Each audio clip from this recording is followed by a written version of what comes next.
Good morning, guys. Good morning. Welcome back to my channel. My name is Maheshwari. How are you all? All of you, okay. Thank you very much. So maybe fine, okay. So today आं दिनै नोंथांमोननि सिगाङाव most motivational channel, most motivational speech नोंथांमोना थानमेलाव नायनानै मिथिखाबाय जानांगौ। आं आंनि डिसक्रिपसनाव होनानै होबाय गाहायाव थांनानै नायदो, लिंकआव थुनानै नायदो लोगोफोर। अके। स' आं दिनै जाय बेखौ नोंथांमोननि सिगाङाव मानो फोरमायनो गोनां जादों।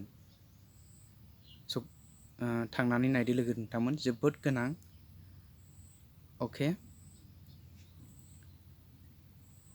माने जोंनि जि गेजेराव दायो माने प्रेजेन्ट ओरैबायदि कन्टिनिउ माने सोलिगासिनो दं आरो। थारमाने बारा माने सानजाहा बारलाङोब्ला गासै माने दालाइफोरा बा बिलाइफोरा सानजाथिं दबलाङो बा बारलांनायखौ नुनो मोनो। नंगौना नङा लोगोफोर? माने गावखौ मालायखौ फोसाबनायनि सिगां गावखौ फोसाबग्रोनांगौ बे बाथ्राखौ बयबो मिथिखायो। नंगौना नङा? स' नों जुदि गावनि चेनेलखौ गासै अल बेकग्राउन्डखौनो क्लियार खालामनो सानदोंबा नोङो मा गावखौनो माने गावनि प्रब्लेमखौ सल्भ खालामनानै लाग्रोनांगोन।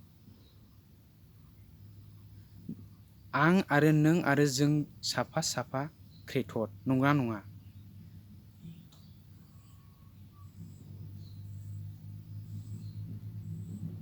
आंनि कमेन्ट बक्सआव फोरमायहर लोगो नोंथांमोन आरो बे भिडिअखौ हाजासे शेयार खालाम लोगोफोर। अके।